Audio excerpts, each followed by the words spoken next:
president speaks with Volodymyr Zelensky and other European leaders. Patrolling Washington, D.C. The National Guard has law enforcement power. Redrawing the Texas political map. He is committed to calling us back again until our work is done.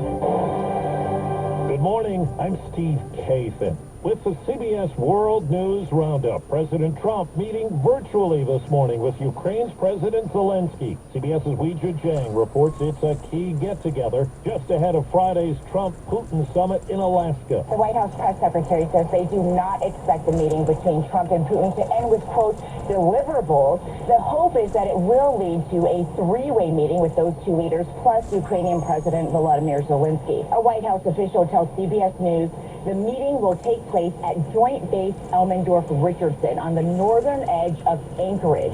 Zelensky continues to question, though, Putin's motives and said he believes the Russian leader is just looking for photo ops with Trump. I'm Tiki Barker at the Foreign Desk in London. There have been fevered phone consultations on this side of the Atlantic leading up to this past hour's phone call with President Trump. European leaders brainstorming among themselves and with Ukraine's President Zelensky. They hope they can still persuade Trump to take a tough line with Putin at Friday's summit. They fear the implications for Ukraine's and for their own future security if he doesn't. Now to the nation's capital, where CBS's Scott McFarlane reports National Guard troops were on the streets last night as part of President Trump's move to take control of the D.C. Police Department. In D.C.'s Anacostia neighborhood, Ron Moten says crime has long plagued his community, but he and others are skeptical this is a good idea. They're tired of violence.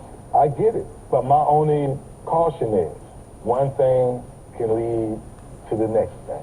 You can take over our police department today, and we wake up and you take over our city. They may not give it back. They might not give it back. Top Department of Justice officials, including the Attorney General, Pam Bondi, met with D.C. Mayor Muriel Bowser yesterday, while the White House defended the 30-day takeover. We are removing as many criminals from the streets, and we are cleaning up D.C. as best as we can. The White House has ordered a review of the Smithsonian museums to align content with President Trump's interpretation of American history. A White House letter to Secretary of the Smithsonian Institution, Lonnie Bunch, follows up on President Trump's March executive order calling for the removal of what he termed improper ideology. It's timed with next year's 250th anniversary of the Declaration of Independence in mind. The letter states the aim is to celebrate American exceptionalism and remove what it calls partisan or divisive narratives. The Smithsonian says it remains committed to factual history and is reviewing the letter. Michael Toscano, CBS News, Washington. The Treasury Department says the U.S. has seen a record increase in tariff income with a 273% rise in customs revenue from last year. But the budget deficit is up 20% year over year, and the gross national debt has topped $37 trillion, a new record. GE Appliances today announced a plan to invest more than $3 billion over the next 5 years in its U.S. operations. Rip currents are a factor along the East Coast, and they could intensify as a tropical storm closes in. CBS's Nikki Batiste reports on a fatality off New Jersey. Seaside Ice ocean rescue team on jet skis rushing to help 5 people after they got caught in a rip current. It happened during beach after hours Monday when there were no lifeguards on duty. It only takes about 30 seconds to get in trouble in the ocean. The police chief, Thomas Boyd, says a 31-year-old man later died. What happens with people when they get caught in rip currents? They hyperventilate. That's where they intake the salt water. Also on Monday, a woman in distress prompted another after-hours rescue, this time at Manhattan Beach in New York City. The woman was pronounced dead at the hospital, though the cause of her death is not known. The tropical storm named Erin is expected to become a hurricane and approach Bermuda early next week.